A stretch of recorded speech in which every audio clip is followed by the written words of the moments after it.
paint is a print of a painting called The Path.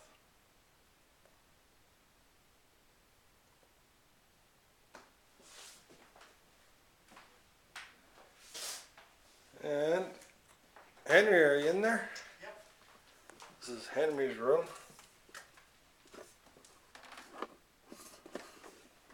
There's Henry at work. This room also looks out over the mountains. And this is a newer part of the building. There's a picture of the You see what you're recording? Yeah. It's got a screen on the back where you can see it. Yeah. That's pretty good. And another bathroom here. And then Star's room is down. This used to be the garage, I think. So there's another room here.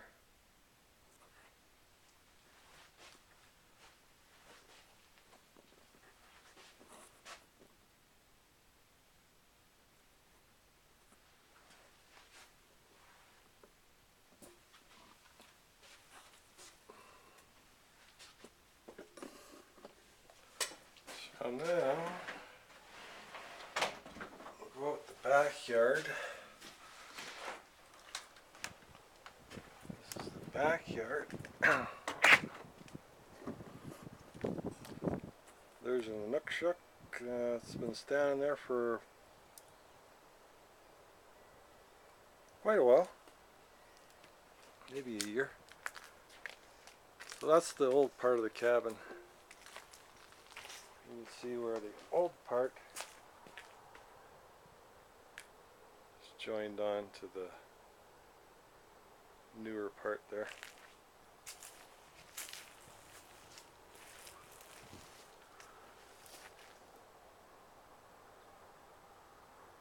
So when the fire came,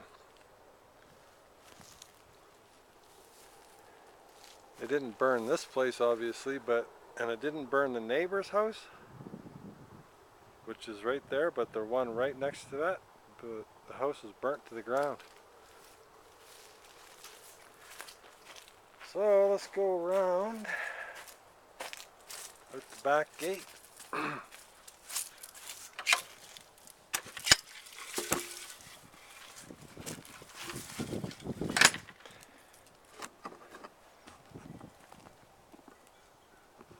That's Henry's old beater, the rodeo.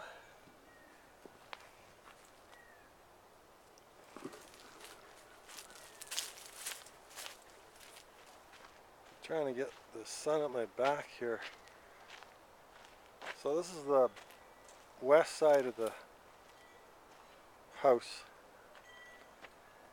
And as you can see, there's quite a few rocks in the yard.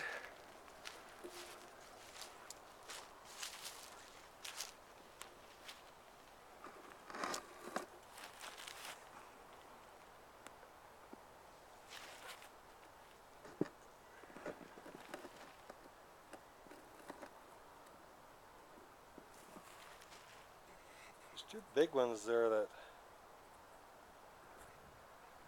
Henry got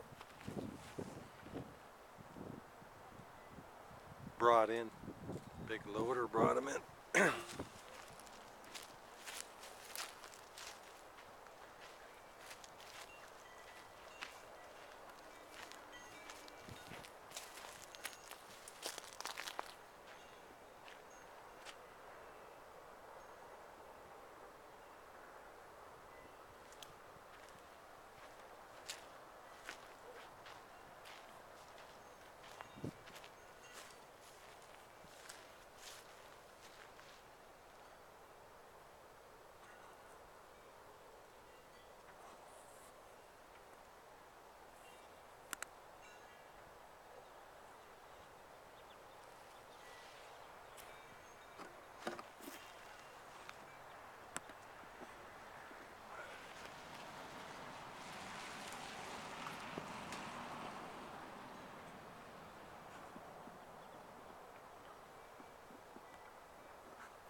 These are all just sitting there. Every once in a while when one of the big winds come by, because sometimes you get 100-mile-an-hour winds here, a lot of these rocks will get blown over, so you just restack them. These are all just balanced. There's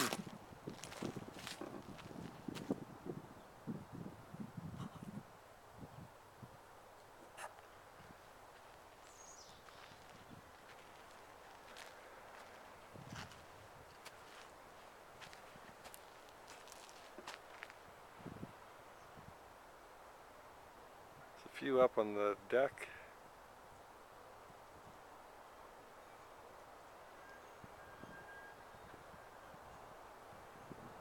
That ponderosa pine there is growing right through the deck.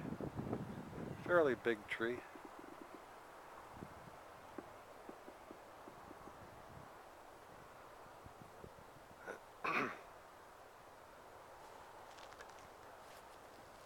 So there's a little combination of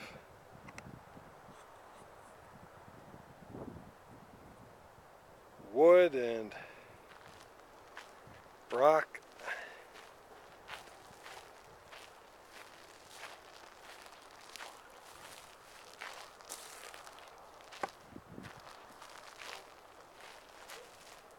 The rock around here is really pretty. It's got lots of mica in it, and it's different colors.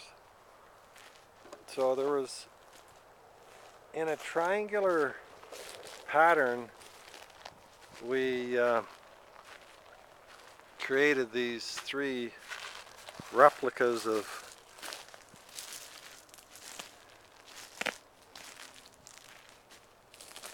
what energies.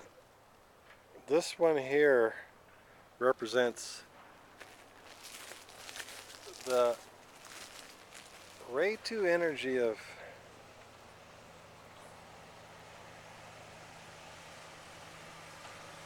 let's see if I can get a better picture of that.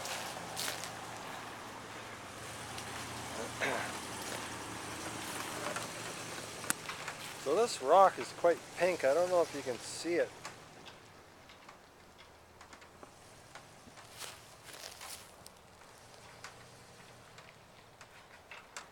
Or not. They're quite big pieces. So what we did was drilled the holes in one rock and drilled a hole in the other rock and then just put rebar in between. So these ones aren't actually balanced there. So there's three in a perfect triangle. There's this ray 2 representation, and then over here is that big guy right there, and then over there another one which is ray 7, and this one here is ray 1, and it's in a perfect equilateral triangle oriented north. So this is the same thing. This one's got a little more reddish tinges to it.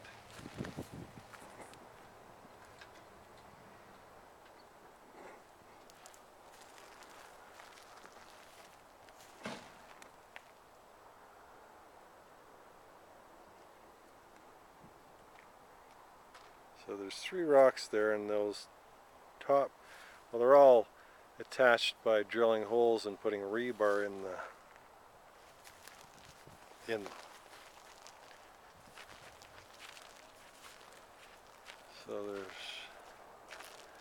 so now, and there's another little guy there.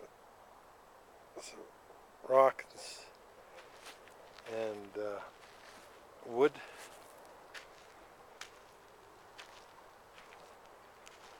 So this one here is the 7th ray representation.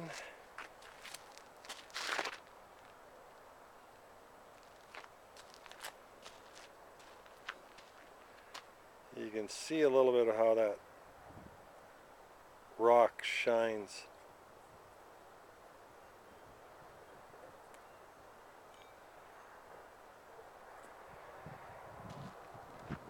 So once I was finished with all of these 3 stacks, the Ray 2 representation, the Ray 1 representation, and the Ray 7 representation, I sat down on this rock right here, and I was drinking a Pepsi. It's a really hot day, and I looked over at the neighbor's yard, and there was a golden eagle that caught my eye. And as soon as he caught my eye, he came right over and he flew right over up into the top of these trees. And I noticed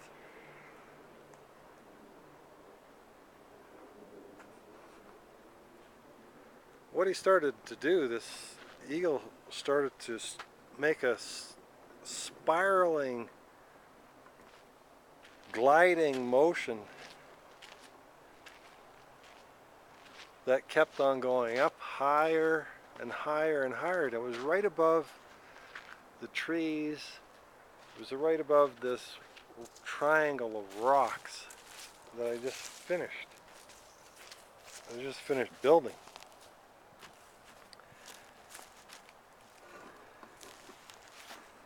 In fact, the bird started going higher and higher. I had to come back into the yard just to see if I could see him go up and up and up. He went as high as, I'd never seen a bird do that before. And for me, it said that I was finished, that there was some kind of a energy vortex that had been created with these rocks that we had stacked and put in a triangular formation.